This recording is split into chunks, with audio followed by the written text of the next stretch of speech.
What's up for March?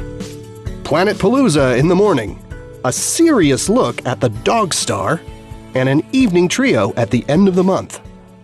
If you're up early any morning during March, you'll want to go out and look toward the east to catch a lovely grouping of Mars, Jupiter, and Saturn.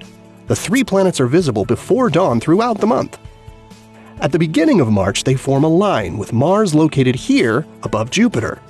But each morning as the month goes on, Mars appears to get closer to the giant planets. On the 17th, 18th, and 19th, an increasingly slim crescent moon joins the three planets in a celestial quartet. Mars then passes just beneath Jupiter on the 19th through the 21st before continuing on its way, ending the month here just beneath Saturn. Winter and early spring are a great time to marvel at Sirius, the brightest star in our sky. Sirius is nicknamed the Dog Star because it's the brightest star in the constellation Canis Major.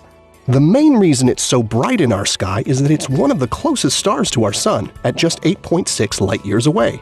Now, Sirius is actually a binary star system with a tiny white dwarf companion, although you'd need a decent-sized telescope to see it.